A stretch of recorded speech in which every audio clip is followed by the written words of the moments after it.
Well, Secretary of State John Kerry flew into Baghdad today on a surprise visit amid increasing protests over government corruption. Iraq's Prime Minister, Haider al-Abadi, has vowed to replace most of his cabinet following weeks of demonstrations. This comes amidst an ongoing airstrike campaign backing the Iraq military's attempts to retake control of Mosul from ISIL militants. Kerry just met with the Iraqi Prime Minister. Mr. Minister, I'm happy to visit with you again. This is obviously a very critical time here in Iraq and in the region. And you and I have been working on a lot of different issues for the last few years, so it's good to come and be able to visit.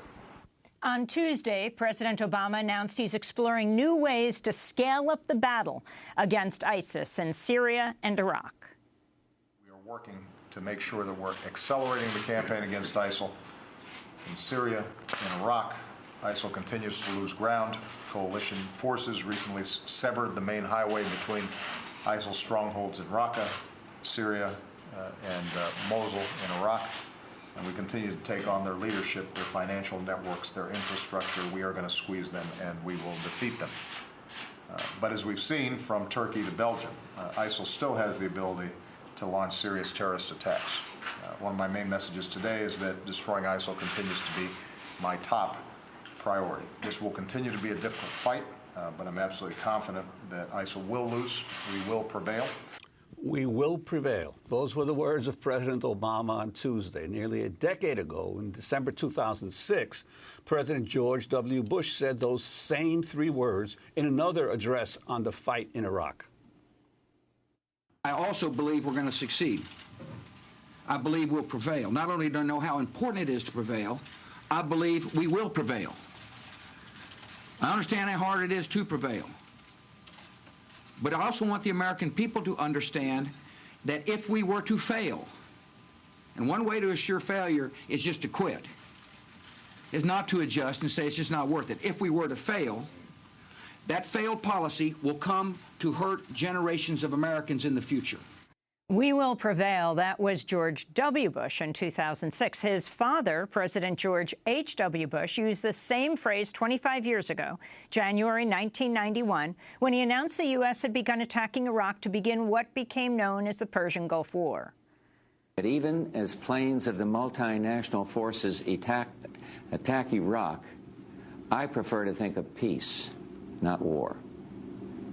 I am convinced not only that we will prevail, but that out of the horror of combat will come the recognition that no nation can stand against a world united.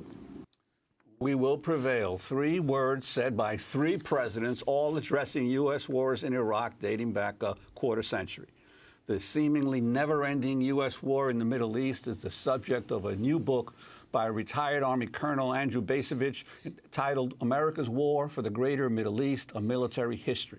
In the book, Bacevich argues the United States has been involved in gigantic failed war with the Middle East since the 1980s that continues today with no end in sight. In this new book, Andrew Bacevich writes, quote, "As an American who cares deeply about the fate of his country, I should state plainly my own assessment of this ongoing war, now well into its fourth decade. We have not won it. We are not winning it. Simply trying harder is unlikely to produce a different outcome." Andrew Bacevich is Professor Emeritus of International Relations and History at Boston University, also author of several other books, including Washington Rules, America's Path to Permanent War. His son was killed in action in Iraq in 2007.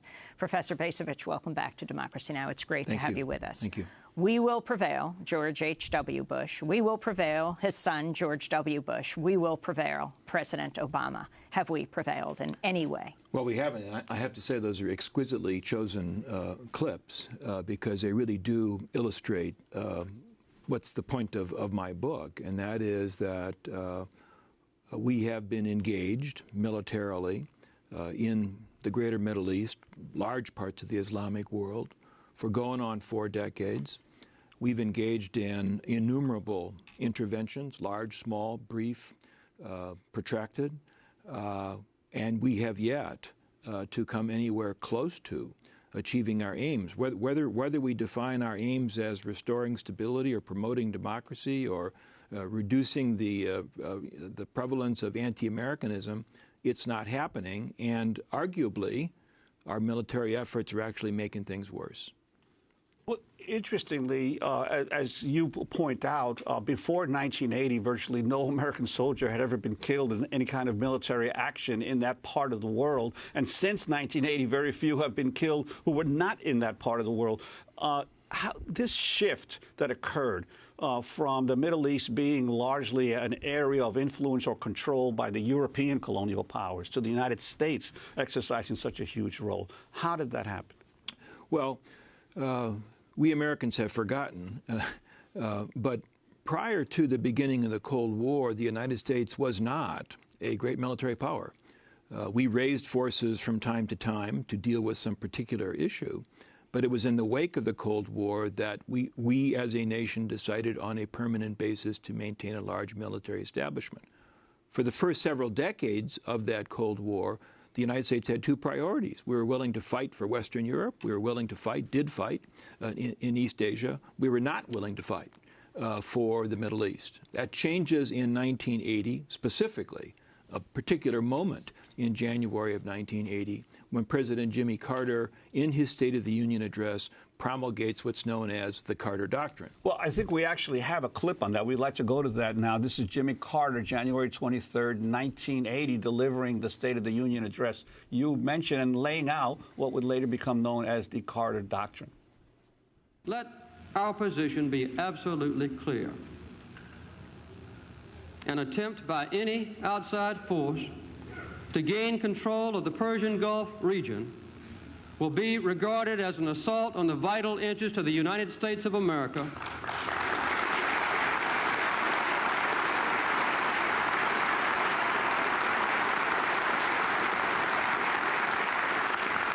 and such an assault will be repelled by any means necessary, including military force. The importance of what happened after that enunciation of the Carter Doctrine. Well, one of the things to appreciate, I think, is that Carter himself had no understanding of the implications that would flow from that statement. What happens on an immediate basis is that the national security bureaucracy now redefines its priorities and begins to orient itself toward the possibility of armed intervention by U.S. forces in the region. And over the course of the next 10 years, that process begins. Reagan sending peacekeepers into Lebanon, the initial jousting with Colonel Gaddafi in Libya, support for Saddam Hussein, of all people, in what I referred to as the first Gulf War. That's the Gulf War of 1980 to 88, pitting Iraq against Iran, with the United States coming to the aid of Iraq. So Carter starts the process of militarizing U.S. policy, which over time deepens, becomes more frequent, becomes more ambitious, and becomes more costly, bringing us to where we are today in 2016, where we continue to hear these speeches by presidents who insisting that we will prevail, when obviously we have not.